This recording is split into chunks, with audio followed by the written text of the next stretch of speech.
Hello and welcome to the Professional Insight Podcast, Season 6. I still don't know what episode it is. It doesn't really matter. My name is Brandon Curry. I think it's episode 32. I'm Jeff Collins. I'm Josh Bond. And Trevor Lindy. Well, we said when we had this fine gentleman on the last time, aka Dr. J, we wanted to have him. Yes, that guy. Most people, when they say about Dr. J, they mean this guy. They mean this guy. Thank you, rookie. But we don't. We mean this guy, Dr. James Thorne from Wellington Altus. How are you, sir? Thank you. I'm doing great. How are you guys doing? Just checking the markets. Yep, all good. We're doing great. But you know what? We were in our group chat last night, and Jeff Collins sends us the link of the right, Jeff. Like you were just like, you got to see the interaction that Dr. J had on BNN Bloomberg. He stuck it to him. I was like, So- good for him. So for context for everything, we are live today and on all of our networks. However, if you're listening to this or you're watching a recorded version, it is October 26th. It's the day after the Bank of Canada decided to hold their interest rates, which was a prediction by Dr. J. Two meetings in a row. Two meetings in a row back in when we had him in August, and he was right both times. Dr. J's been very critical of the Bank of Canada. So, again, you know what? Let's start off with just one of the interactions that came from. This is because for anyone that's listening, BNN, which everyone on this platform, well, we got a guest that actually goes on the platform. That's Dr. J. None of us are smart enough to be on that platform, but we watch it religiously. Hold on. Right? Sorry to cut you off there. Was that developer? Never mind. I shouldn't be mean. Touche. Did he really Touche. belong on that panel? I don't know. Maybe not. But Rookie, could you tee up the first clip of talking about bonds, please? That would be great. They are calling for inflation to average 3.5% through to 2024 before reaching 2% in 2025. It looks like they are then pushing out when they expect to hit their inflation target, meaning it's going to take longer, which is another way of maybe hinting at a higher for longer interest rate environment.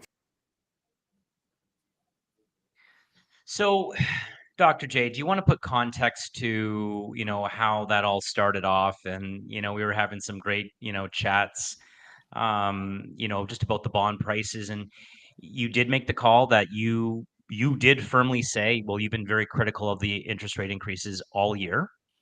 All four of us have agreed with you, emphatically have agreed with you. But give some context to your reasoning why they held and why you called the hold. You called it a couple months ago, so floor is yours. So it's great. Thanks for having me back. I think what you got to do is you got to, and I think the way I look at it is as I get older in life, I try to be a little bit more holistic in my point of view. And what do I mean by that? I'm going to assume that Tiff Macklin, and I think he's a very smart man. He's very cerebral. And so when we talk about the data that we see and that the economy is significantly slowing, he sees it. When we sit there and say that inflation is caused by two exogenous shocks, Mr. Macklin has a PhD. He understands that raising rates to basically deal with an exogenous supply shocks is the wrong policy. He understands that.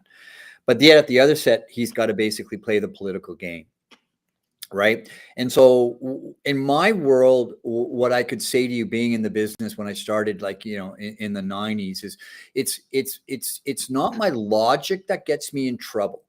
This is behavioral finance, right? It's the game that we're playing. And where I get wrong, or where my mistakes come is not knowing I think the game is checkers when we're playing chess, right? So I would suggest to you, if you think back, go back to before COVID, right? The Fed and the Bank of Canada wanted to get interest rates off the zero bound and have some dry powder so that there could be if there was a recession, they could cut. So that's typically somewhere between 2.5% to 3%. Okay, we got there, right? And then I think when they got there, I think my opinion is the fact that when you look at what the Bank of Canada did and the Fed did to basically support the economy through COVID, they did a great job, right? Because when it went full stop, they helped out, right? I think what happened, and so when you look at the support that the fiscal policy or the governments gave to the economy, what I'm saying to you guys is that it should have stopped in about the end of 21, right? And what happened was after 21 and 22 and 23, right? I had the term fiscal policy run wild, where you had the Biden administration and the Trudeau administration basically implement a progressive left strategy, rightly or wrongly, right? Which was inflationary. And the scary part about that is that it's taken decades for us to get our fiscal house in order. And when you see folks in Ottawa throw fiscal responsibility out the window and go on the record saying they don't care if their policies are inflationary or not, right? That strikes the fear of God into these central bankers, right? And it should, because permanent inflation is always everywhere and always a fiscal phenomenon. So when you hear Jamie Dimon coming out, the head of JP Morgan, saying we could have interest rates at 10%, that's because we could blow this deficit to the moon, and we could have a period of time of inflation caused by government spending, right? Putting people to work, sweeping streets and filling potholes. So my opinion had been, when you're sitting there looking at it that way, I think what was happening was that they were trying to counteract the inflationary pressures of the government, but they can't say so. And so in that segment that we talked about yesterday, and I've written about it, I sit there and say, they need to go and do what Paul Volcker did in the early 1980s and say, look, you guys, your policies are inflationary and stop it, which is exactly what Macklin did yesterday. Right? He finally speaks on the record. You got Larry Summers now in the United States talking, basically publicly saying that, look, fiscal policy has to get under control in the United States, right? And in Canada. Because if it doesn't, then we're going to have inflation, and it's going to be the wrong type of inflation, right? And so what I'm looking at is you're sitting there and go, if they can get the government on side, right? If you look at the private sector, it's like a bomb has been taken. It's just they've dropped it off, right? It's contracting all over the place, unbeknownst to what they say on the media, right? An objective evaluation of the private sector, right, suggests that that interest rate sensitive private sector is contracting. And in Canada, where we've got the highest personal debt to disposable income of any country in the G7 at least, and I think we're number 2 in the OECD, rapidly raising rates is a recipe for a credit crunch, right? And so I think we've gotten to the point where we've got everybody on side. The data is rapidly slowing, right? And so what I would suggest to you is, I think interest rates are going to come down a lot faster than folks realize, right? And, true to form, I think when Tiff Macklin was asked the question in the Q&A yesterday about fiscal policy, he answered it. He didn't ignore it. And he answered it, as best he could, which he says that fiscal and monetary policy need to be rowing in the right direction to fight inflation. He said it. And so I'm constructive on where we're going, but I'm also not a Pollyannish in the sense that, look, if Justin Trudeau, if the Liberals in the NDP continue to throw fiscal policy by the restraint by the wayside, then we're going to have permanent inflation and interest rates are going to get much higher, much higher, and you just don't want to be in Canada. Right. And that's what I try to say, and it freaks everybody out. But I sit there and go, look, if we were sitting in New York City or London and we were managing $1 billion and we could invest anywhere in the world, right? Which is in your RSP, you maybe have 3% in Canada, right? Well, the average investor has 52% of their portfolio Canadian investor in Canada. That's way too hard. That's not diversification, right? So my whole point is I think that, I think that we're going to get a soft landing in the United States. I don't know how much damage the Bank of Canada has done. I think the Bank of Canada had to do that, and their hand was forced by the Trudeau government. And that's why when I wrote my last piece, I invoke Shakespeare, saying there's something rotten here up in Canada. Right? It's an unfortunate tragedy, but and who bears the brunt of it? Well, Canadian investors, right? So it's funny that you say that. You touched on a couple key points. The first is you've talked a lot about GDI, or gross domestic income, which I'm going to have you define for our listeners and also our viewers in a second, in just in layman's terms, and how you come up with that calculation, because that was huge. Because in September they were boasting, and we saw on your Twitter feed, actually it was again, Jeff actually liked it and retweeted it. I did it, Yeah. along with Trevor as well. And that was basically the 63,000 new jobs in September were being boasted about, from also some politicos as well.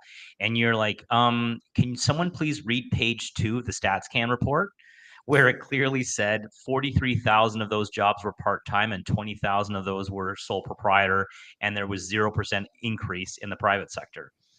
I mean, you need to read and go through the underlying data. So could you just address how you figure out gross domestic income, or GDI, and why would that be a concern to people? Why is that a factor that you use to kind of make these calls? Because you can't. So typically it doesn't matter, right? Typically, when you're not dealing in a shock with situations where there's no shock, right, and there's no generational seasonal adjustments by StatCan or the Bureau of Labor Statistics, it really doesn't matter. The difference between GDI and GDP there's nothing, right? Because what GDP is saying output. This is the output of the economy. And GDI is the income of the economy. And typically the output and the income of the economy have to equal. Only there are periods of time when the government data agents come in and screw up the seasonal adjustments, right? And we're living that right now. So in that case, what you do is you fall back. So it's like, forget about the public sector. We go to the private sector. I go into the board and I sit there and go, on one hand, I say, hey, sales are up 5%. This is great. And then the CFO comes up and says, yeah, but you know what? Cash flow is down 5%, right? Who wins? Who's right? Right? The finance guy. So typically at turning points, GDI is what they call a coincident indicator. It basically tells you exactly what's going on in the economy. It cannot be seasonally adjusted. It's the income created by the economy, period. Okay? It's the same thing with household. There are 2 labor surveys in the United States. There is one called the Establishment Survey, where you ask businesses. And then there is the Household Survey, where you ask people. Everybody knows in my position that you ask at turning points, you ask people, are you working or are you not working? Right? And and you say yes or no. It's not like, yeah, I am working and I have 5 jobs, which would show up in the Establishment Survey. It's, yeah, I'm working. Right? So these are just tools of the trade. Like, so I don't know. The other thing with Canada, which is really a joke, and you got to get into the weeds, and it's the same with the United States, is we're using data that was developed in the 1950s. So I don't know where you guys live, but I live in downtown Toronto. And you know, all these guys that are basically, when you look at the labor data and you sit there and go, these these self-employed people, do you know who they are? They're Uber cyclists. Okay. They're guys on the street delivering food, or I get picked up from the airport coming back from BC, and my Uber driver doesn't speak a word of English. He is a businessman. Right? And then, so what these guys do is they sit there and go, an Uber driver, because he's a businessman, okay, is treated like a new business a la 1960, right? That's, you got, and you're sitting here going, you got to be crazy to think that it's the same thing, right? So the last thing I would say to you is that it's not a complaint, right? Right? This isn't a complaint. Everybody knows in my shoes that the forecast for the Fed and the Bank of Canada are wrong. Okay? Everybody knows that. Right? So the question is what is the right number and what's been priced in? Right? Nobody believes the dot plots. No one believes, like, think about what the Bank of Canada said yesterday. Inflation is caused by shelter. Okay. So if they don't raise rates ever again, it's like for 12 months, and we're here this time next year, inflation will be down 30%. And core inflation will be below 2% if nothing happens. And then they sit there and they say, well, then it's energy. Well, hold on. I just want to check some. I want to talk to you about this because I have to take my glasses off. Crude oil right now is $83.91. Gasoline is now wholesale gasoline is $2.27. I want to pull up a chart here. I want to do in 1 month. Okay. Wholesale gasoline is down over 20% in a month. And yet the Bank of Canada comes out and says the reason why they're concerned about inflation is because of energy. Okay, fair point. The profound thing I do is I look at the data and I go, oil's gone from 93 to 83 in 2 months, right? Right. I mean, from the July high, gasoline has gone from 3 down to 2.25. And oh, by the way, that's the same price it was back in 2009. How is that inflationary? 83 is lower than it was from 2010 to 2016, right? So I sit there and I go, look, guys, there's no way that if things go the way we think they're going to go, that inflation is going to be higher for longer. And then what I would say to you, when I talk to teams at Wellington Altus, is I say, if you want to believe in the Fed's rhetoric, if you want to basically invest off that, just tell me when they've ever been right. Right? I'm just looking at, and I'm not, this isn't cold fusion. I'm looking at data off my iPhone, right? Not the Bloomberg that I got behind me. You know, you take 30 seconds, they think we have a mind of a goldfish. Okay. And if you want to believe it, that's fine. But here's the point. This isn't a complaint by me, right? This is why I have value, because you know what? Nobody reads the reports, right? Nobody looks at the data. Nobody goes back and looks at the data. Like, for example, the data came out today about full-time employment in Canada, right? Do you mind if I turn my back 1 second? Can I? Because I want to get. Oh, absolutely. Go right ahead. Oh, yeah. So, I'm just going to do this. So I'm going to crank up my computer here. 61. Okay, where are we? Ladies and gentlemen, you're watching Dr. J right at work right now. This is huge. He's got the Bloomberg terminal up and running. All right. So today's numbers. Okay. Today's numbers.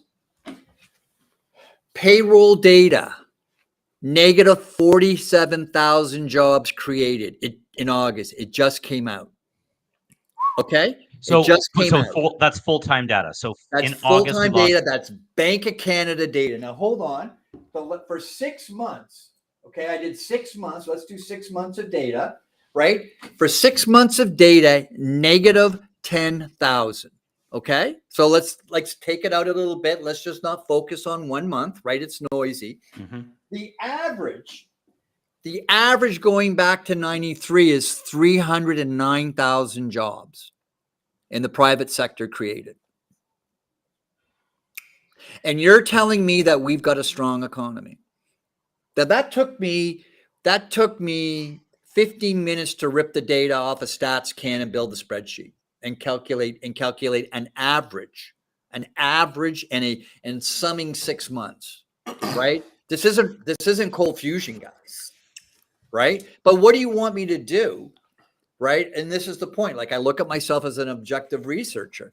I'm supposed to sit there and go listen to these people. Okay, I don't subscribe to the thing called the Phillips curve, which is jobs create inflation, right? Low unemployment creates inflation. But hey, let's have at it. If the consensus in the world thinks that's the case, okay, let's use their argument against them. Inflation is dropping, and we've got a contraction in the labor force. So what's your complaint now going to be?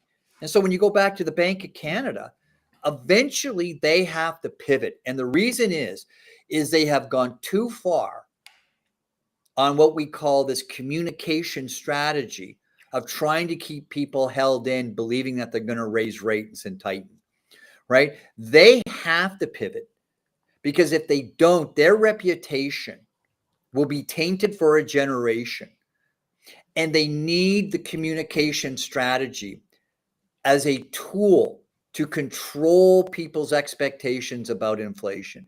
If they screw this up, nobody is going to listen to them ever again.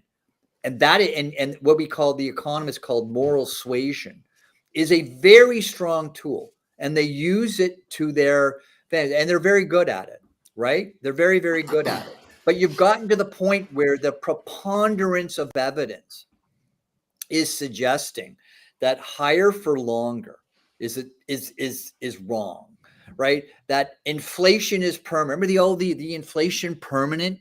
Okay, there's a guy that goes on. He's got 500,000 YouTube or followers on Twitter. He's the inflation permanent guy, and during COVID, he would basically post lineups of ships trying to offshore goods at the Yes, I Long saw Beach that. port. Yeah, here's the other one. Okay, so let's go back and say, why do I think we're going to go back to deflation? So if you go back, it starts in 95. Okay, in 95, what happened is durable goods, the price for durable goods was negative, like deflation, right? Because of globalization, right? And and so what that did is if you deconstruct the price data, with durable goods being negative and it's average, so durable goods in deflation has averaged negative 1% since 1995, and that's when deflation started. We are now comping right now at about a negative 2.2%. So there's your deflationary anchor. Okay. And then why is that important? It's because services inflation has always run over 2%. Right. So if you're sitting here like a geek like me, you're sitting there, and this goes to the Fed knows this. The Fed presidents know this. Okay. The chairman knows this. Tiff Macklin knows this. So they're sitting there going, oh, look, durable goods is below zero.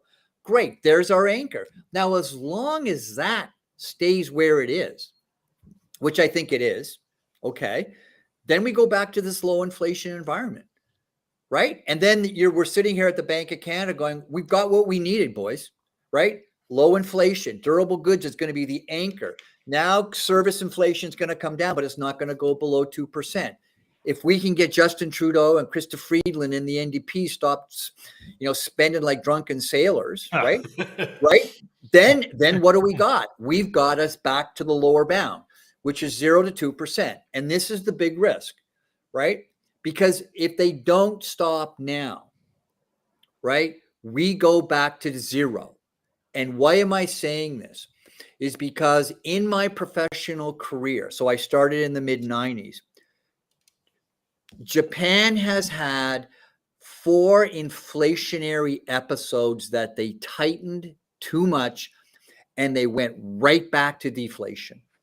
Japan, since the 80s, has not been able to escape deflation. Deflation, debt and deflation, and you overlay digitization, you overlay demographics. The risk has always been going back to a debt deflation spiral, right? Going back to, and we can't get out of it. Remember what we talked about, in 16. And here's the beautiful thing. You don't have to believe me. Listen to Patrick Monahan, the guy who's Mr. Monahan, who's the CEO of Bank of America, right? He says spending levels are back down to 216 levels where you had slow growth and low inflation. So you don't have to believe me. You don't have to believe the Fed. But if you listen to the guy who runs the largest bank, retail bank in the United States, saying we're going back to low growth and disinflation, you want to ignore that? That's on your watch, not my watch. Yeah. Doc, how much So does the Bank of Canada really care about a tainted reputation? And realistically, at this point in time, wouldn't you think that there is already some tainting on the reputation of the I Bank don't of trust Canada? anything they say. I listen to Dr. J for the info now. No, yeah. I think if you turn on CNBC, right? I think that it's very. I think they want to be taken and they want to be respected. And I think look at it's a great reason. Both institutions are full of a lot of smart people, right? They were put between a rock and a hard place, right? I mean, I don't think, and it's really unfortunate, guys, because what Jay Powell did in 2020, he invoked a very unique section of the Federal Reserve Act that had not been used since World War II, Section 13.3, which basically said they were going to become subordinate to the Treasury and they were going to generate $4.5 trillion out of thin air and give it to the Treasury to spend. So the Treasury was going to mainline that into the economy to support economic growth. And what happened was they spent about 2 of it and the economy recovered. And then what happened was instead of just sitting there and not doing anything, right? Nancy Pelosi and Joe Biden said, we're going to spend this 2.5T, this extra 2.5T to implement our progressive left strategy, right? Rightly or wrongly. Well, I can tell you right now, Powell and the Fed is never going to do this again, right? They're never going to do this. They rue the day, right? We went into this crisis with a coordinated monetary and fiscal policy, and we left, as Tiff Macklin said, with monetary and policy and fiscal policy rowing at opposite ends. The boat was going in nowhere. And so what I would suggest to you, the thing that I look at going forward is the fact that with how Powell used the Federal Reserve Act to save the economy and put money in, and it was brilliant. Like, I want to tip my hat. So because I beat on these guys a lot, right? But unfortunately, what they did is they took no good deed goes unturned, and then they take this good deed, the policy, and then they gun it, right? And we got inflation. Look at the deficit in the United States at 7%. Like, you got GDP, nominal GDP on a Q-on-Q basis, if you annualize it over 3%, and you've got deficit spending at like World War II levels. Always easier to spend somebody else's money, Doc. Well, yeah, but you're right, but we're going to have a hangover. That's my whole point, right? Yeah. This is when you hear me talk about the fact that World War I, what happened after World War I? The depression that everybody forgot about. Yeah. What happened after World War II? Had a strong recession. Why? Because the sugar high of fiscal policy wore off. The economy hadn't adjusted. Fiscal policy comes down. We have a gap in economic growth, and we have a severe recession. That's what I think is going to set us up, right? And so I think that going forward, the real risk is going to be in 25, 24 and 25, as in the early 1920s, as in the late 1940s, we're going to have a debt deflation scare, right? And these folks, I'm just saying this time it's not different. That's what history suggests. And if we get fiscal policy under control, then the sugar high growth that we have right now is going to go away and the hangover is going to be substantial. Now we've got a couple more videos. Rookie, could you tee up the next clip from the BNN Bloomberg?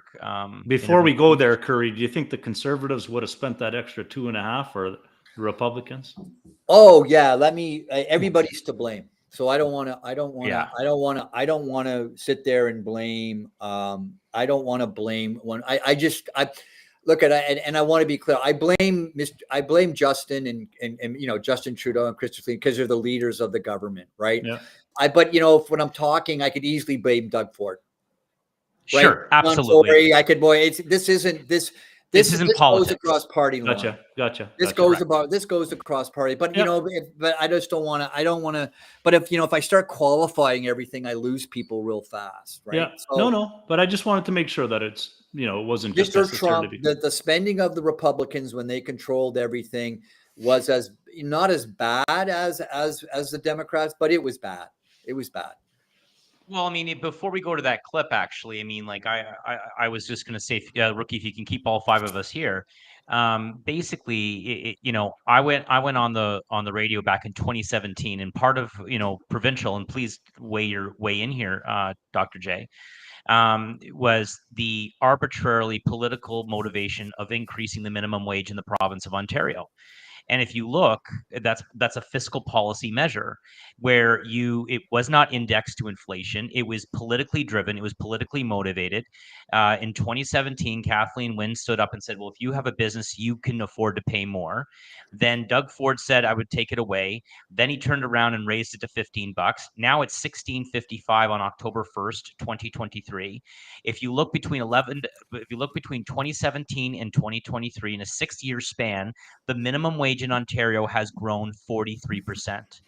According to Unifor, which is a union, if for anyone that doesn't know, represents two of the larger grocery store chains, Metro and Loblaws. 80 to 90% of labor is minimum wage, is part-time employees, and those contracts are correlated to what the minimum wage is. And yet I have people back in 2017 when I said you cannot just arbitrarily increase the minimum wage because it's going to be inflationary. Businesses are just going to turn around and pass it on. It's going to take a while, but it's going to pass it on. And now you have those same people, when you pull up Loblaws, for example, they haven't had a profit margin over 4% with the exception of Q4 in 2021. Everything's been pretty consistent.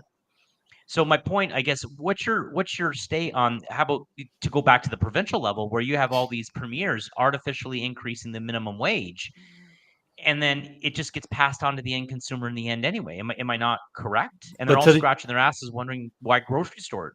To your point though, too, Brandon. I mean, that could be part of an explanation of the high cost of. Well, food, right. So, the argument is, if and this is where I really took issue, but I think going back, look, you want to raise rates if the economy is so white hot that there is excess demand created by the private sector, not the public sector, the private sector. And we agree as a community that 2% is our inflation is important and is sacrosanct.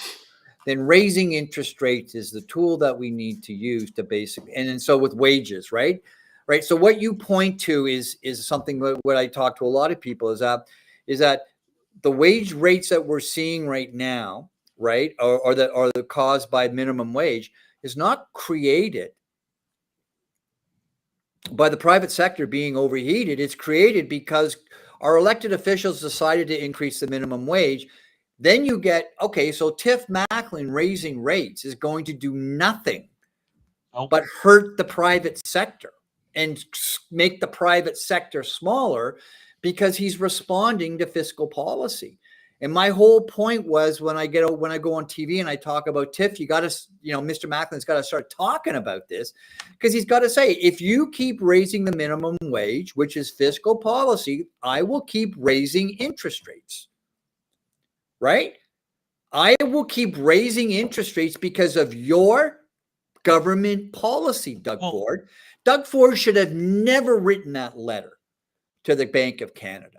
Well, right? I mean, we all laugh. and so that's where you get disappointed, because it's on both sides of the ball, right? I mean, so you're at, and so when I talk to people, right, I had people reach out to me, and I sit there and I went to them from the government, and I sit there and I try to qualify this, right? It's not. Let's assume that we all voted for the folks that are in power in Ottawa and Queen's Park, or in Ontario, right? So, Sure. and we all buy into this thing that if we elected our government, there are policies that we agree to, and some of them we agree to, but some of them we don't. But it's a democracy, and we're all cool with that, right? And let's just say that. So look at, I am not sitting here and saying that putting a carbon tax on gasoline is right or wrong. The elected individuals do it. It's our community has decided, blah, blah, blah. But if you do that, 50 basis points of our inflation is directly, by studies, directly attributable to that carbon tax, right? Fine. You can't sit there and say and blame the Bank of Canada. And if the Bank of Canada is going to look at that inflation and basically say, we're going to raise rates, then it's naive for you to basically go to the Bank of Canada and complain to the Bank of Canada when they've told you they're going to raise rates because of inflation, and they don't care whether it's coming from you or the private sector, right? And then and there's enough blame to go around. And I would say to people, look, I live in a very hipster part of downtown Toronto, right? And what's very interesting is the fact that it's going to be, you're seeing it in the survey data, right? For the hipster cohort, climate change is no longer the number one issue. What is? Mortgage on your, cost of living and mortgage payments, right? Mm-hmm. Tiff talked about it yesterday. Mr. Macklin, he sits there and goes, people have contacted their constituent office. They're complaining about, the high mortgage rates. Well, the high mortgage rates are, right? Me, right? 30% of, but here's where it rubs the wrong way. But Mr. Macklin, 30% of your CPI is your rate hikes. If you just ignored those rate hikes, you're in the zone. You're in between 1% to 3%. You take into consideration that 50 basis points of inflation is caused by carbon credits, right? You're right there in the range, right? Yeah. Let's take into consideration. Let's pull out the, Quebec last year raised the minimum wage in May, right? Let's pull out the wage growth that you guys are talking about, but most of it is caused by, a portion of it's caused by fiscal policy, right? If we're going to do this, right? And that's all I'm trying to say. If we're going to do it, let's look at the data objectively, right? And let's stop with these false premise arguments, right? And if you do that, going back to your first question, there is a term, there's HICP, it's the Harmonic Inflation Index. Europe uses it, right? And what you do is think about this. Inflation, we have a different inflation measure than the Americans. Well, in Europe, they come up with this term, the HICP, which basically standardizes inflation across the Eurozone. The Council of Economic Advisors, that's run by Leah Brainard, who used to be the vice chair of the Fed for the Biden administration, they just released it I think I posted it on my Twitter. Canada and the United States using their measure, right? The inflation's at 2% right now, right? So look at objectively viewing all of this as an economist, we are at 2%. So then why are we playing pin the tail on the donkey over here? They're afraid now I got to come. That's my question I get across the country. Then why are they doing this, right? The only reason that I can sit there and say that would be plausible, because they know this, right, is because they're worried about fiscal policy unhinged, right, or run wild. They think that Justin and Krista are going to sit there and keep spending. We had 17. The Parliamentary Budget Office came through with their report. I mean, there's a 17% overshoot in the deficit. Right. When you have Chantal Iberge, who's been around forever, who, is on CBC. I mean, I watch CBC because I want to get the feeling of what, it's unfortunate, right? I watch MSNBC because I want to see what the extreme left does, right? I want to watch CBC to see what they say. Like, they had a political panel. When you have staunch liberal folks, and she's a very smart lady, I'm not taking any, but when she sits there and says that basically the Liberal Party, the federal Liberal Party, has lost their way in terms of fiscal responsibility, that is from an important insider of the Liberal Party. She's a very, very well respected journalist. Very, very well respected. And very well respected. You sit there and does a lot of great work. Right, and you hear her say that, and she writes for the Toronto Star, which when I when I talk to my folks, my friends out in Western Canada, they have a beautiful term for the Reds. They call it the Red Star, right? Because it's the Liberal paper, right? When they start objectively questioning the Liberals, you're starting to see a sea change, right? And so that's good. That's good, right? And so that's why I get very constructive, right? I get very constructive. I think I'm more short-term constructive on the United States than Canada. And the only reason I say that is because I don't know how much damage the Bank of Canada rate hikes have done to our long-term growth.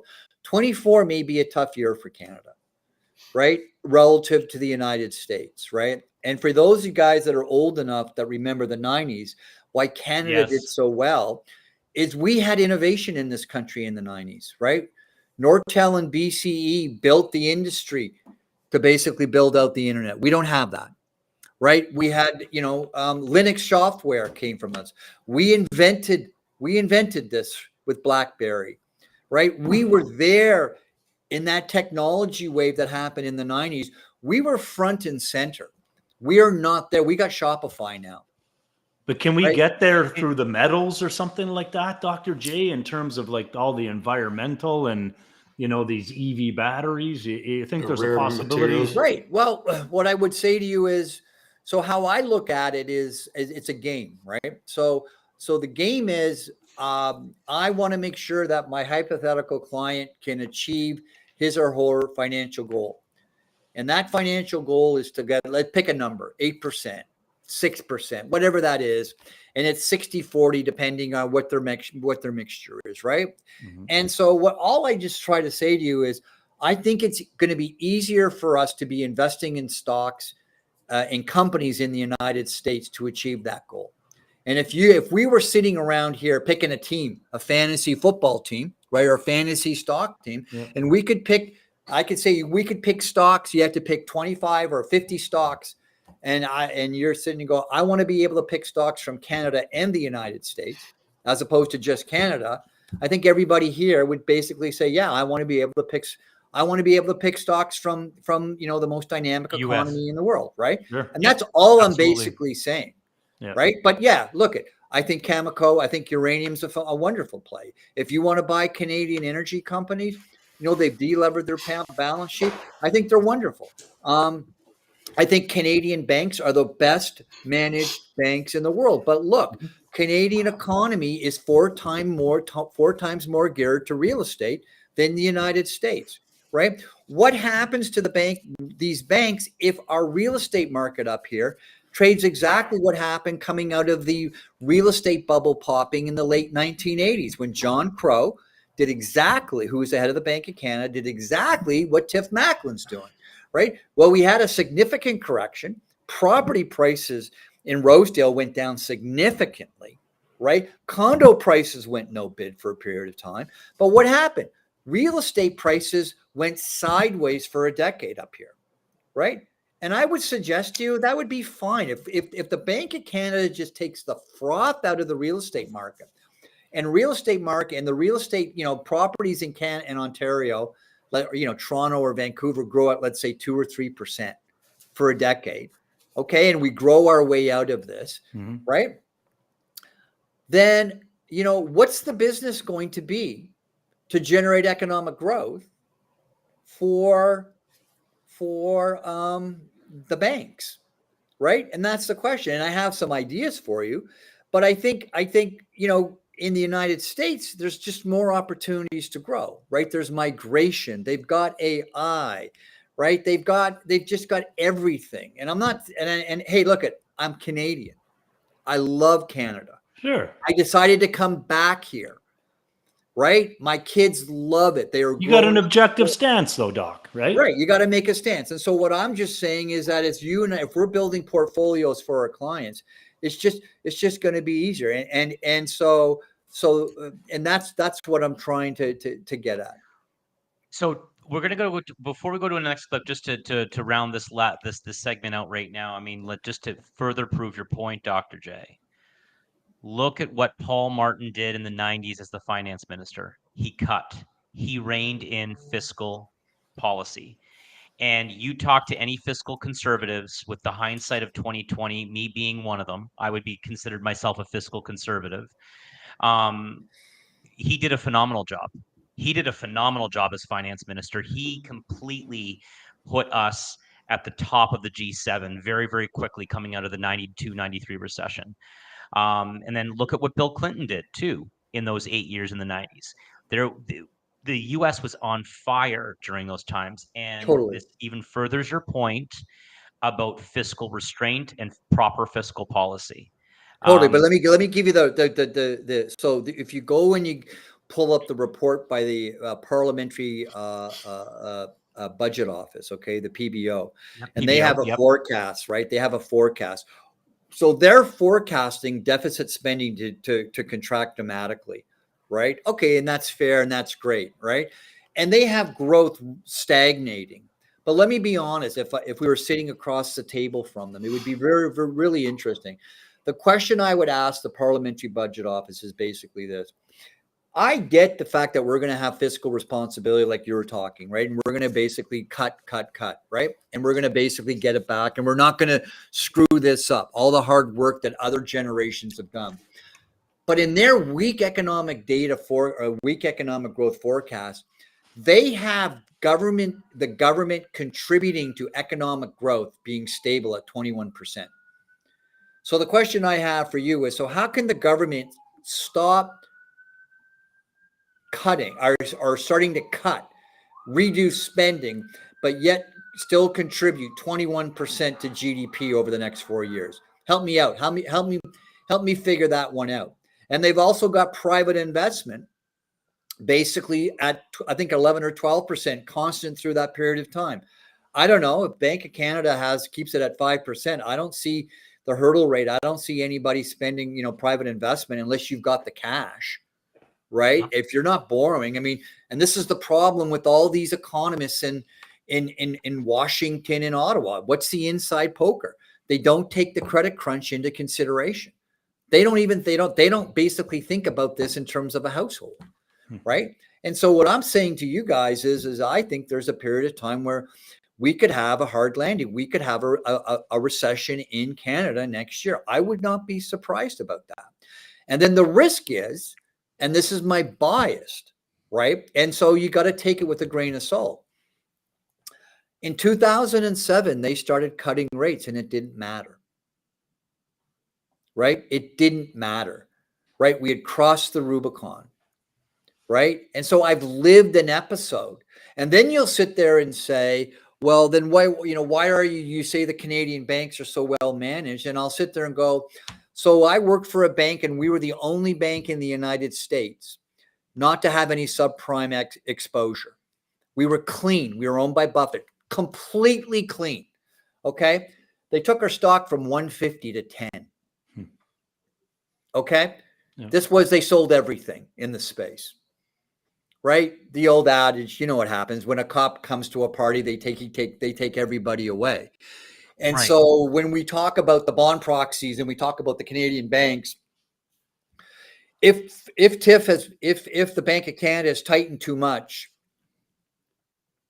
and Canada goes into a severe recession, let me just say a couple of things. One, nobody around the world is going to care because we're so small, Right. right? Two, everything is going to be taken to a woodshed. Nobody's going to be looking at income statements or balance sheets. And that's the experience of sitting there as a CIO, Sure. right, in 2007, and just watching everything get taken to the woodshed. And no one cared.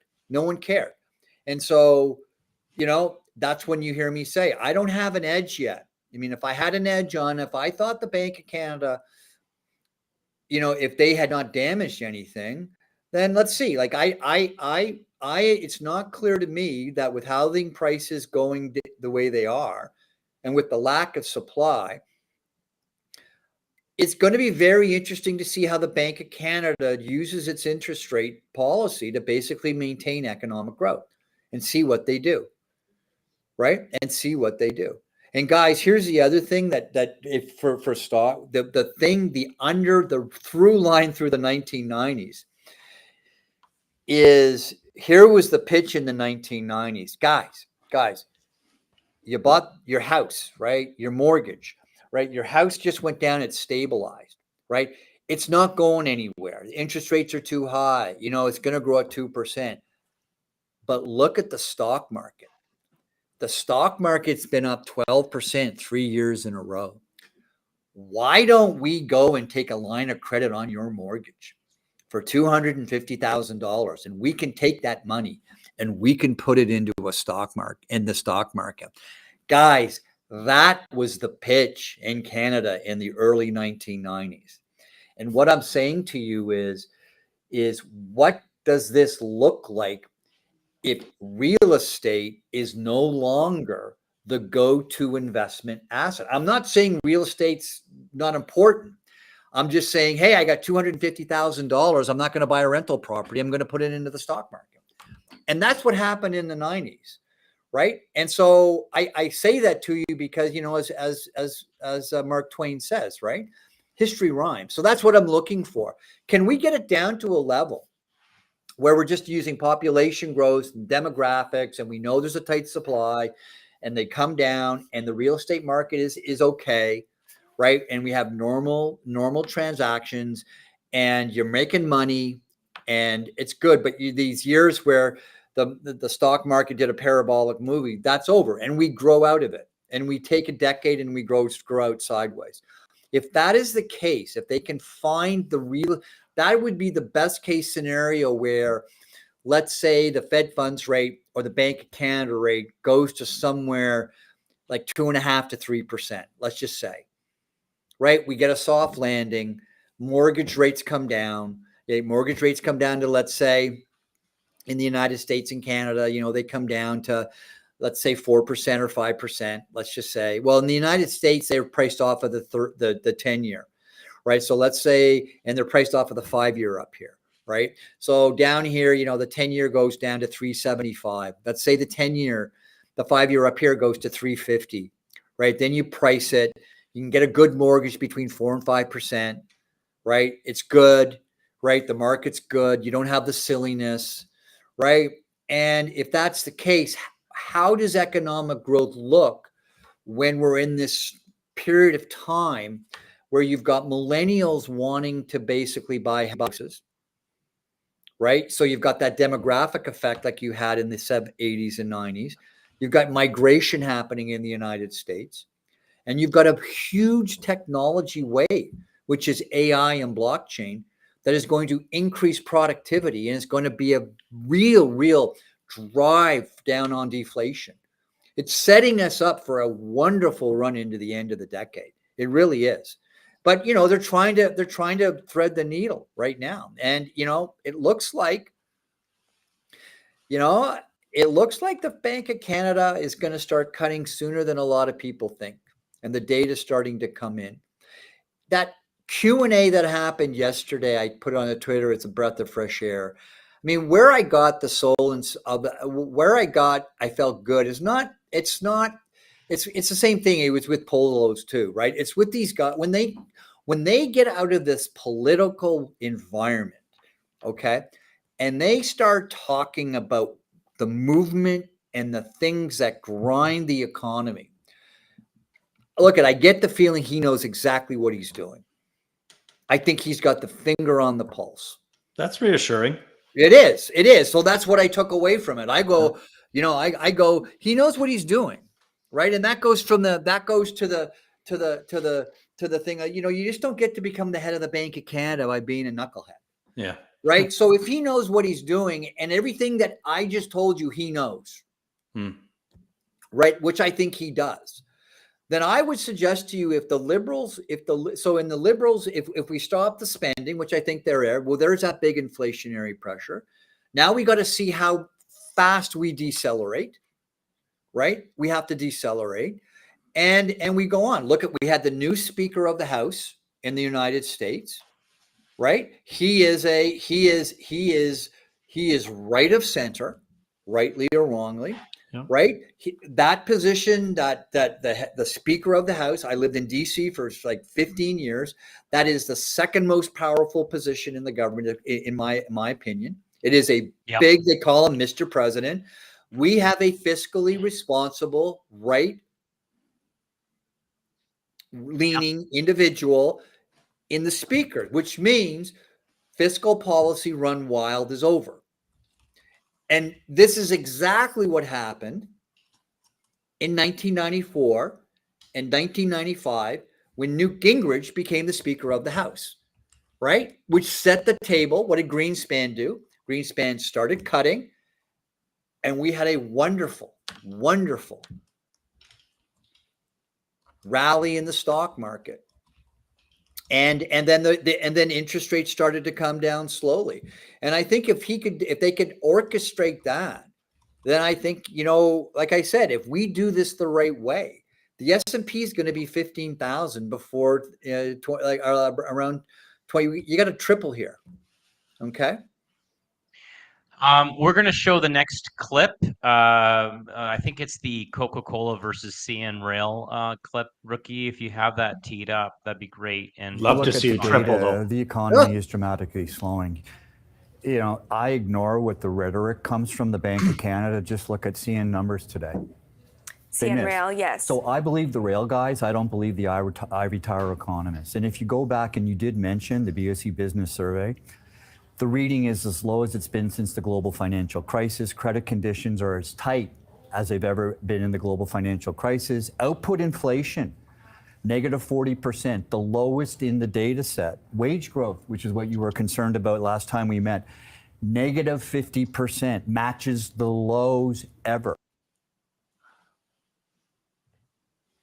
And then the gentleman that was to your right, who works for BMO, brought up the fact that Coca-Cola is up, and that was his rebuttal. I mean, I sat back. I mean, all four of us. We were like, Jeff actually was the one that brought it up in the group chat, and he's just like, it was either Jeff or Trevor. I can't remember, but we were chatting, and it's like, you're comparing Coca-Cola to CN Rail. How is that even that's not even in the same industry. Like, someone buying a Coke has nothing to do with the fact that they don't want to buy a car. Yeah, it's guys, I grew up in Toronto. I grew up, and my parents' place had a place in Don Mills, right? So I went to Victoria Park, right, which is and what's unique about Victoria Park High School is it's half Scarborough, half North York, right? So and it's funny because I always talk about, I'm a knucklehead from Scarborough, right? Mike Myers was at the high school just over, right? So I always say that, Wayne's World was monetizing my childhood, right? Same thing with Austin Powers, right? And the reason why I say that is, look, so a quick story. I got my PhD. I taught at Bishop's. I wanted to get into the business. When I got into the business, the first month that I was in the business, I had 2 meetings.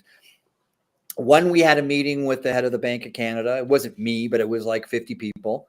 And the head of the Bank of Canada said everything's fine.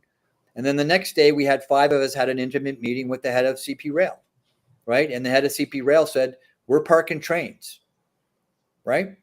Who was right? The guy from the rail guy was right. Right. So I'm sitting here going, look, when you hear me blunt, and it's a lot of this stuff, it's, this is basic common sense from a knucklehead from Scarborough, right? The objective, and when I worked with Buffett or for Buffett, and his ideology permeated through the company, right? It was make it as simple as possible. If you can't explain it in a minute, really simply, you don't know what you're talking about. Right. So this is really simple. Like the rail guys are parking stuff. The economy, you look at the full-time stuff, it's negative. Ignore the noise, simplify this thing down. Do you know what I mean? And once you simplify it down, to be able to do that means you really understand what's going on. Yep. Right. So, yeah. So, and here's my point. I think they know. Right. So do they cut? And here's the other thing I would say to you. Here's the thing that nobody talks about. Right. And that's why I used the comment about the Black Knight with Monty Python. The regional banking crisis in the United States has not been solved. And that has to be solved. And the only way you solve that is you cut rates. Totally agree with you. Now, there was an interaction in the second part, which the three of us, and I want to bring in Trevor and Jeff on this one because of how it really directly pertains to their industry. We don't have a clip from it. We don't want to keep doing clips, but So does that mean I got to be quiet? Oh, yeah. Well, I mean, you know what? You do you. But here's the piece. The piece was, in the second half of this segment, you had a home builder. You had the same portfolio manager from BMO on. Developer. It was a developer. And yeah, and so he basically, the developer, the home builder, told you to take a chill pill. And basically, but before he told you to take a chill pill, he admitted on air that he was buying down rates. So, Trevor, could you please we're not saying this is what he's doing. We are just merely commenting on what's happening in the market. So, Trevor, take it away. Jeff, I need you to comment on this from a context as a home builder, please. Yeah, Go. like we were talking about, it was just one of those things that obviously rates are high. Qualifying for mortgages is extremely difficult right now. So builders are offering different incentives. It's no different than a builder offering an incentive of appliances, finishing a basement, tax credits, flooring credits, things like that. So what they're doing right now is they've got a set price. Let's say it's $900,000. You buy the house, you get the financing and take care of it. Right. And then the other side of it is they're turning around and saying that, okay, we can get you a lower rate, vendor financing, and they're buying the rate down, but they're also charging that client a premium to get it in the first place. Right. So those are the things that people aren't like, they're charging a premium. It's $950 now for the same house, but they're going to take the $50,000 and, they're making extra profit off of it. It means they don't have to carry the property too, right? Getting rid of it. So if it means letting it go at 3.5% and they're the ones financing it, they're prepared to do it, but they're padding their books and they're making sure they can do it. See, I don't think that's true in all cases, though. I think some big builders who are pre-selling it could be doing that, right? Yeah, it's not necessarily market value still sells houses, right? So if the builder has houses that aren't sold, they're pre-sold, they could be doing it like that. But if it's on the market, like some smaller builders out there, myself included, if you're not getting it sold at market value, your carrying costs are going up, you're going to put some incentives in there, buying down the mortgage. I can see, I don't think that was a bad idea actually from that builder, that saying we're listed at $700,000 in houses around here and your mortgage is $1,000 higher a month for buying right now, the interest rate's higher. We could say, you know what, we'll pay you $1,000 a month for a year, buy it down. What they're doing is protecting their price, right? So they don't want to show that they're negotiating on there. They want to protect their price, because if you sell, say you have 6 townhouses and you take 25 grand off one list at 700, that lowers the value on that from market on all that. So the buyer's going to expect that. But if you can protect the price and lower it through incentives, either through buying down mortgages different ways, and they might just buy down the mortgage by saying, well, we'll take 12,000 off that and then kick it back to you on closing. You still have to approve on that. If you have a big builder like this guy's saying, so I think he mentioned 22,000 units, he only had 4 defaults on it. But if he's a big builder like that and they have the bank that they can fund it, they can do that. But not every builder's like that. No, Well, and and I I think wasn't that's what alluding to Trevor every was. builder being that, but that's an Yeah, incentive, right? They've got to do it. I think But the there's bottom nothing line wrong here on with that that, is guys. you have There's to nothing wrong with incentivize selling right now. The builders have to But do you know it right what? now. But there's nothing wrong with that, right? That's No, not at all. that's the Business. point. And so you get Business.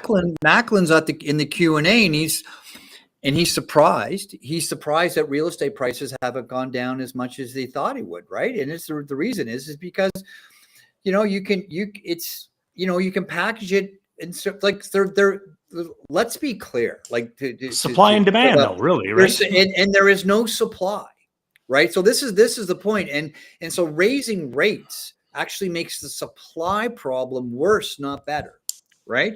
So this Absolutely. isn't to me about, and so somebody's got to get to the Bank of Canada and say, look, you're not. I don't think if they take their foot off the throat of the economy with their rate hike, I don't think you're going to see a dramatic decline in real estate prices, right? No.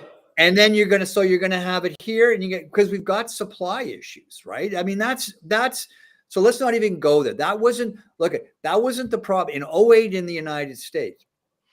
I went into a Lennar. I got my kid, just a quick story. My kid's school, they did a silent auction.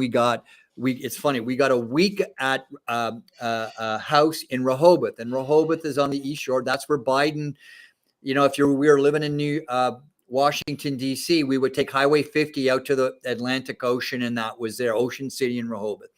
And we get to the house, and it was a Jim Furyk golf course, championship golf course. And we were there with my in-laws, came down with my kids. We were like, I don't know, a quarter mile from the ocean, right? Empty. This was in 2007, completely empty. And I go talk to the builders because I'm a knucklehead, right? With my father-in-law. We walked down and we start talking to them. We said, what's that? And none of the houses, they were owned, but they weren't occupied. And they were bought by people from New Jersey who couldn't afford Ocean City, New Jersey. Okay. And they were still building. And a true story. I get back to Baltimore, right, which is where the office was. And I have lunch with a guy who ends up, I'm not going to name his name, who ends up being the president of the World Bank. Okay. And he works for a bank, and he's a strategist for the bank. And we were at the Baltimore Club, and he's giving me the same pitch that I hear up here, which is there's no problem. And I go, dude, the Lennar, there's nothing there in the Lennar place, man. And they're still building. Right. So the reason why, the last merger I was there in the United States that we took out a company called Wilmington Trust. Right. Because they blew up their book of business. What doing? Financing all of these real estate deals. Right. And so the point I'm going to make is there was a massive amount of excess supply that had to get chewed through. Right. So even though here in Toronto, right, you could have a rental property, you could not have you have a rental property, whatever, right?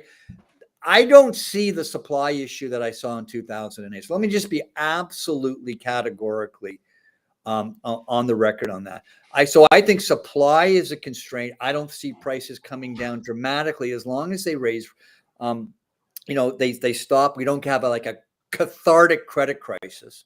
Right. Yep. And if that's the case, then I think, real estate's still going to be a wonderful property, or an asset class. Right. We're just not going to have the silliness as we did before. Sure. Right. And therefore, if that happens, so then I go back and, if that happens, then, mortgage origination might not be as strong as it was. How are the banks going to generate earnings growth? Their book is going to be fine. Right. They're trading at a discount to tangible book as it is right now. They're really cheap.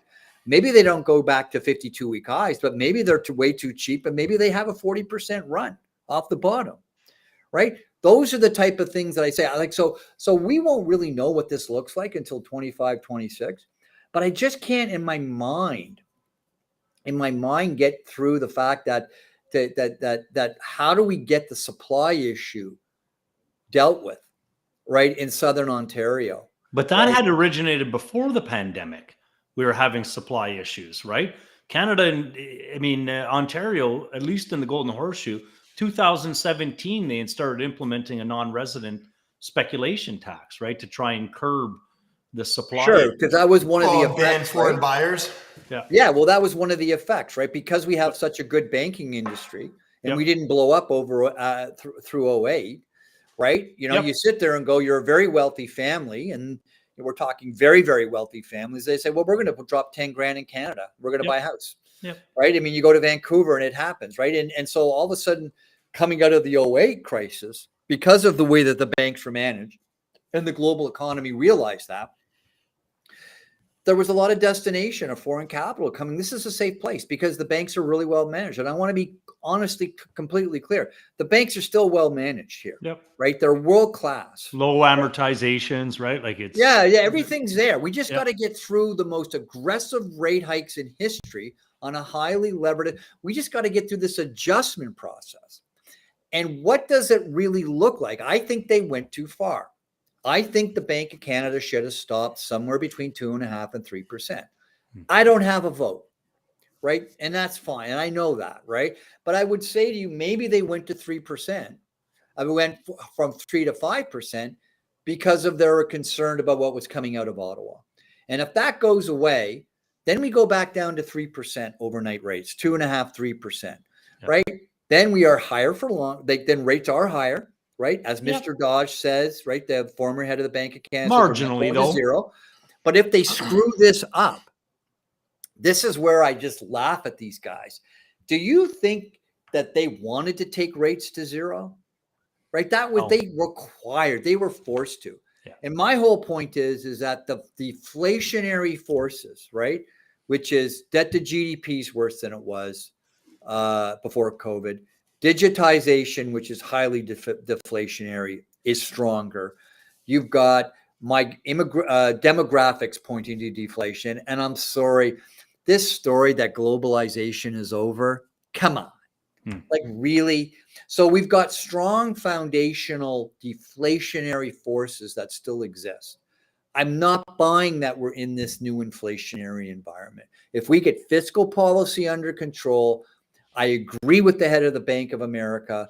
We're going to go to a low growth, low inflation, low interest rate environment. It's going to be great. But if we don't, then Jamie Dimon's threat, the head of the JP Morgan, is prophetic, right? We're going to have rates at 10%, right? And that's not my base case. I don't think that's Mr. Dimon's base case, but he's out there banging pots and pans saying, can we have some basically fiscal discipline, please? And everything's setting up for that to happen. Otherwise, it'd be a shitstorm. People will be handing in keys en masse, right? En masse. And then, and like, so you sit there and go, you know, I couldn't come home one night. Why? Because, you know, somebody on the next street, basically the guy was going to blow his head off. Oof. The cops had cordoned it off. Why? Because he was levered in real estate. Right. One time at July 4th weekend, we got a call because our next door neighbor who ran the nursery, the largest private nursery in the Washington, D.C., Vermont, Maryland area, hung himself. Right. And the weird thing about this is, you know, Jay Powell lived in the county next to me. Right. I know people that it's like, it's weird, right? Because I don't know anybody in Washington, D.C., but I do know people in Washington, D.C. You know what I mean? I'm not in the inner sanctum. I'm a kid from Scarborough, but I live there, right? Everybody knows what the topic of conversation was. Why? Because Homestead Gardens was the place to go to take your kids for llamas, pumpkin patch. It had the best, you know, in Washington, D.C., had the best train set, you know, Christmas outfit, You know, during everybody went there. Everybody talked. Obama's went there. Yeah, everybody went there. Jay Powell knows the pain that could happen. And Jay Powell, let me be positive on this. The thing that Jay Powell has that Alan Greenspan has is he's not an ivory tower economist. He's a private equity guy. So he understands the credit crunch. He understands this. I just think he's just got to get through this political minefield and everything's going to be okay. And that's why I expect rates to be cut sooner than the market thinks. I discount what they say, respectively. I know their game. They're trying to manage inflationary expectations, and they want to get to the point where they are certain that we are anchored in a low inflationary environment. And guys, we are slowly but surely getting there. Yes, inflation was transitory after all. So December 6th, no chance of a rate hike? No. No, good. So the history is. I'm sorry, Dr. J. I have to check out, boys. I got an engagement at 1:00 in Welland. So I thank you very much for your time, Dr. J. It has been fantastic. Go Welland. Sorry to have to check out. Two successive. We're playing history now, right? We're picking numbers for football teams, and what are we going to bet on, right? So this is just history. This is just numbers. When they pause 2 meetings in a row, they've never raised rates. After that, pausing 2 meetings in a row has basically time-stamped the peak in rate hikes. If they pause in November, that means that July was the last rate hike, which means if history repeats, they cut in March. So then, can I just interject? Then can you just then provide context to the people that are watching and listening? Because he paused in January. He raised in January or maybe February, I can't remember, and then paused for several months and then raised again in June, which you were very critical of. And then right. raised So again no, in I'm not. I'm talking. July. So let me be frank. No. I'm talking Fed. So what what I will say to you about, and I wrote about this in the Globe and Mail. Unfortunately, this is why the hard landing scenario in Canada, it's the backbone of my hard landing scenario. Is maybe Mr. Macklin will surprise us, but I really think that he should have an independent monetary policy, and he shouldn't follow the Fed blindly, which he has. Right. So I think what we'll have. So I'm anchoring everything on. I think everything is anchored off of what the Fed is going to do. And if the Fed pauses, that sets the table for everything going. And if the Fed pauses, this is something that might happen. Then remember, Bank of Canada moved first, right, and was aggressive. I honestly suggest to you that I would not be surprised if the Bank of Canada starts cutting first. If they get the data. What's your call then for Canada? We've got Benjamin Tai from CIBC calling, May, June Q2 first rate cut. That's been a very consistent consensus across a lot of economists. I mean, a lot of people are saying, your builder yesterday was saying 200 basis points by the end of 2024. I think that's a little bit too aggressive. But what's your call? When and how much in 2024? So we're going to have a big problem in the United States in March because we're going to be lapping the 1-year anniversary of the regional bank crisis, when the Fed raised rates, front-end loaded rates, and there's possibly 4,000 banks that basically are insolvent. And the only way you get that, start solving that, is getting interest rates down. Okay, so I would suggest to you that I think that early next year, I would not be surprised if the Bank of Canada starts cutting rates in February or March. And the earlier they cut, the easier they can cut. In other words, if they wait too long, then there's going to be aggressive cuts. If they want to be gentle, if they want to get a nice glide path, then they should be cutting sooner rather than later. So I would expect early next year, before March, that they start to cut. with regards to the builders, look at, if we get a rapid deceleration in economic growth, right, then I could easily see rates being 150 basis points lower by the end of 24. His call, although is stark, it's really, when you think about it, it's not that out of, I wouldn't be surprised. I think what we are, though, is going to happen is I think we are in an interest rate cutting cycle until the middle of 25. It's up for argument about how fast and the steepness of that. I would hope that they would start earlier so they can be gentler, right? As opposed to, if they start cutting 50s and 100s, then that means that the economy is in big trouble. Right. Right. And I don't want that. And remember, guys, just with that regional bank crisis, right? They bought government bonds that are trading at significant discounts that go towards their tier 1 capital, right? They basically, think about where the 10-year of the US is right now. The 10-year was at 350, let's say in March last year. So let's say we run a bank and we have a bond that we have in our hold to maturity portfolio, and it was trading at 80 cents on the dollar. And then we sit there and the Fed comes out and says, give us that bond. We will give you 100 cents on the dollar and we're going to charge you 5% for 1 year. Well, in March of next year, they get that bond back. Our bank gets that bond back. But if they don't get rates down, then we get that bond back. It's trading at 70 cents on the dollar. Our solvency problem gets worse, not better. They got to get rates down. They got to get rates down, or the regional banking crisis gets worse. Or they kick the can down the road and you have zombie banks for another year. The only way we get out of this problem with the regional banking crisis in the United States is getting rates down to a decent level, right? And so that's the thing where everybody's running around saying everything's fine. No, nothing's been solved, right? The regional banking crisis is in the penalty box, and it's coming out of the penalty box in March. And the way we got to get down there is, so what are they going to do in March, right? So I would expect a dramatic decline, right? I in the long end. And then I think the other thing would be very interesting is to see if the Fed and the Bank of Canada continually start to signal that they are objectively evaluating the data and they are not playing this political shenanigans of trying to use their communication strategy to think rates are going to go higher because they're fearful.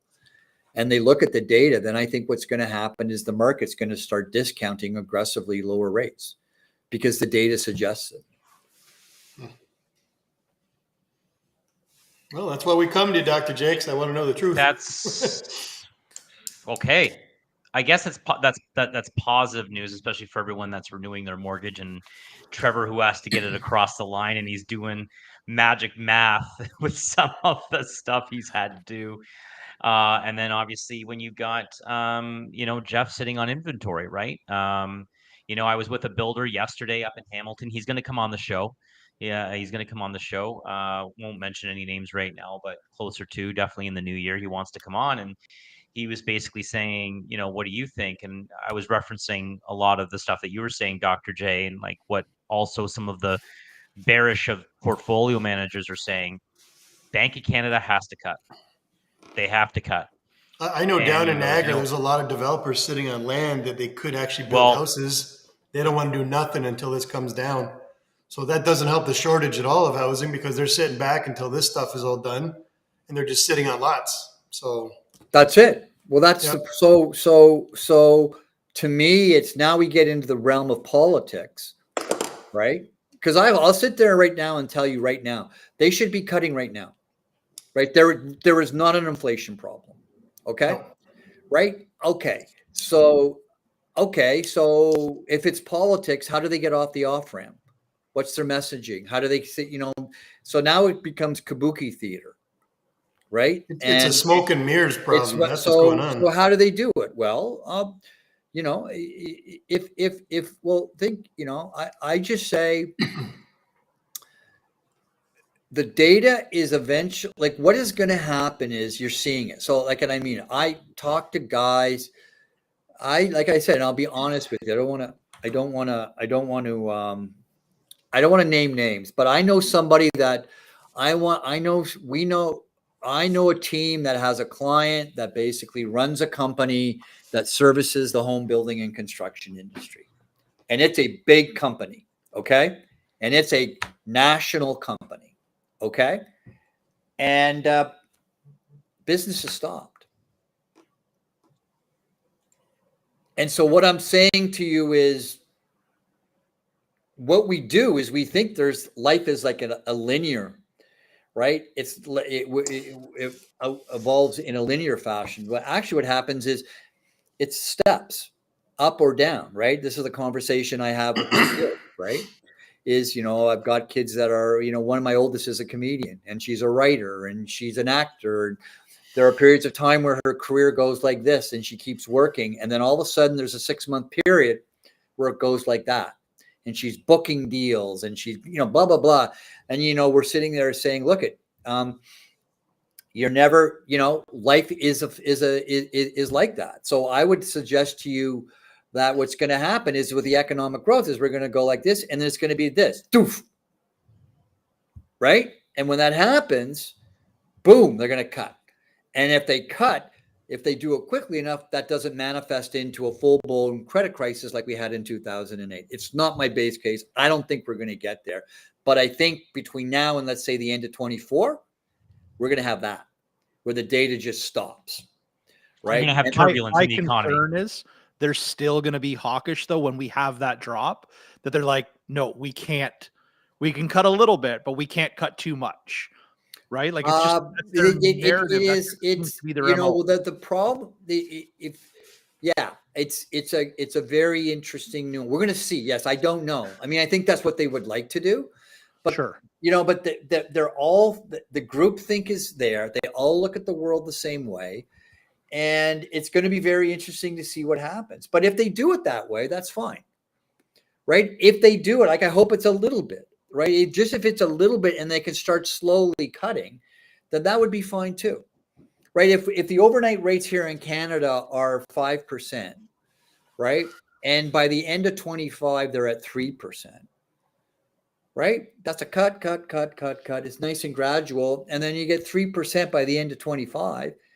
Right. And even the Bank of Canada says that's their target, where they get back to 2%. I think they're going to get back to 2% by the middle of next year or late next year. I think by this time next year, inflation is going to be under 2%. If that is the case, I don't know if they have the political air cover to keep rates as high as they are, because terminal rates are, right? If the core PCE, right, which is what they use, right, gets to 2.5%, right? Fed funds rate is 2%. And as the GDP numbers, just let me go, because I just posted it. I just posted it today. I just want to get it. It's on my Twitter. But right now, it is quarter over quarter. It's my last tweet. It is right now. It is 2.4%. Yeah, I just saw that. They're there, my friends. We're pulling into the station. Now, what they do from here, that's out of my pay. I'm a kid from Scarberia.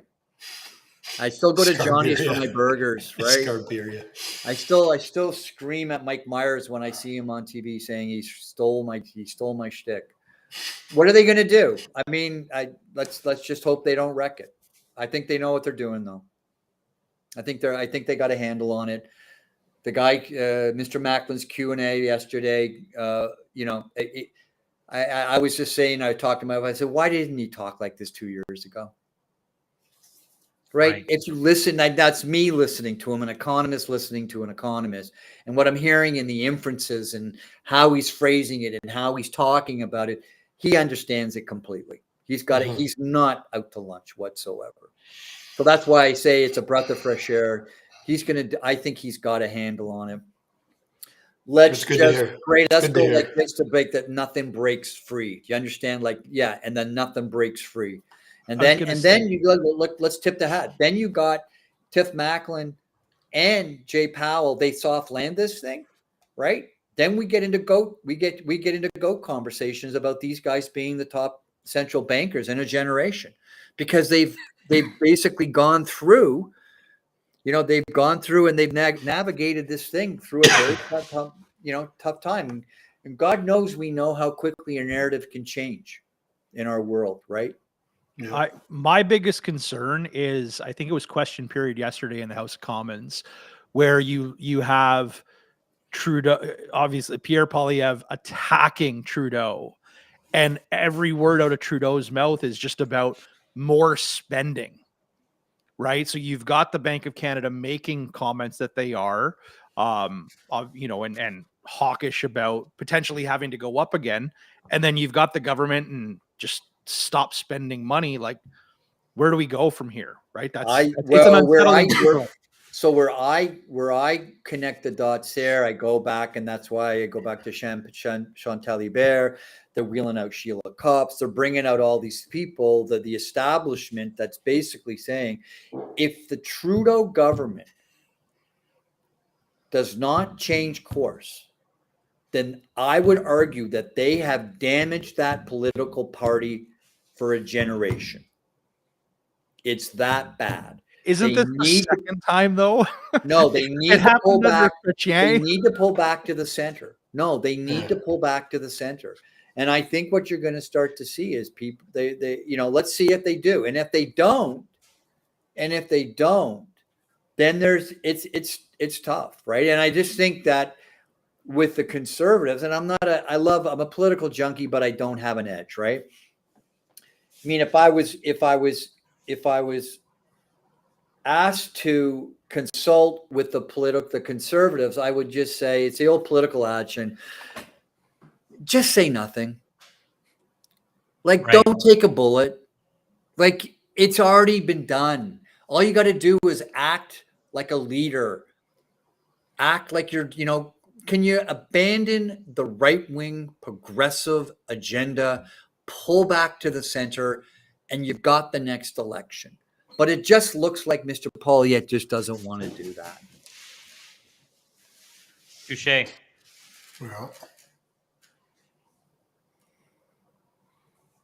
Can't hear you. Would you mute yourself? Yeah, you're muted. Pulled out a cord. This is absolutely fantastic. I gotta say, to have silence from Curry, or like any our ratings are going to go through the roof right now. Right now, everything's 100%. gone through the roof. He fixed it, son of a. I fixed it. I know. Ratings drop now. Yeah. Well, I back just want down. to say thank you very much for coming on again. Thanks for educating us here. We want to have you on again in the new year, when more economic data comes out, and also when maybe a Bank of Canada decision happens. A price drop. They are. When are they scheduled again to go? December 6th. I think in the early December. January 24th, I think, is ringing a bell. Let's see. Yeah, I think it's January 24th, and then the beginning of March. So there's nothing in November or December. No, December 6th. No, so we got December, and then December 6th, the last one of the year. Yeah, and so it'll be very interesting. I think what you got to do is let's just anchor off of what's happening with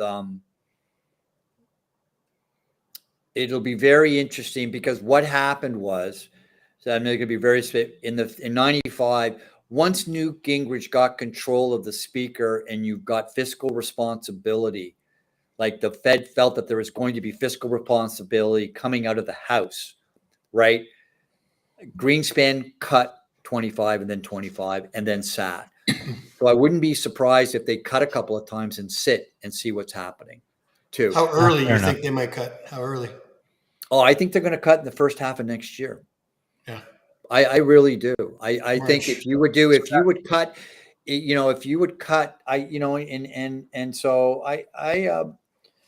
having talked to these guys at lacrosse games and barbecues, they're very smart people. They're very well-rounded. They're very down to earth. But I think what people don't understand is the political nature of the beast, which is the Federal Reserve, internally in Washington and between the regional feds. right? And the infighting that goes along. I can give you, I don't want to bore you with personal experiences, but I think now what it is the data's there. Now it's the political off ramp that we're going to see. Well, I think you're going to be right, and I love to celebrate that. There we go. Yeah, so just real quickly, we got January 24th, March 6th, April 10th, June 5th. So if Dr. J's right, June 5th meeting is the wrap up to the first half out of the 8. And then we got July 24, September 4, October 23, and December 11th of 2024. So only one left this year, December 6th. March is going to be really important because I would expect once the data comes through that it starts to decelerate, folks are going to start, what are we going to do with the regional banks that are basically insolvent, the zombie regional banks? And that's basically the unwind of the 1-year program that basically allows them breathing space not to have to raise capital because of their government bond portfolio that is counted as their tier 1 capital. Right. And so it's going to be March next year is going to be really interesting coming out of the United States to see how Mr. Powell and the Fed navigates this very tricky situation. It's going to be interesting. Well, we always appreciate having you on. We're going to have you on again. This has been amazing. Thank you very much. In the words of Wayne's World, no, it's go Leafs. It's go Leafs. Go. We got a goalie. Yeah. We got a goalie. Yeah, we do. Year. Joseph Wall. It's this year, baby. Wall. It's going to be this year. They were due. Yeah, I agree. Now you're even more my favorite. All right, man. See, Trevor's not talking. All right. You guys, I got to jump. You guys take care. Yes. See you, Dr. J. Be safe. Thank you. All right. Bye-bye. Thanks. Bye-bye. All right, guys. Well, let's just wrap it up. I guess help us, help you. Stay informed. Thanks, Bondo. I mean, Collins.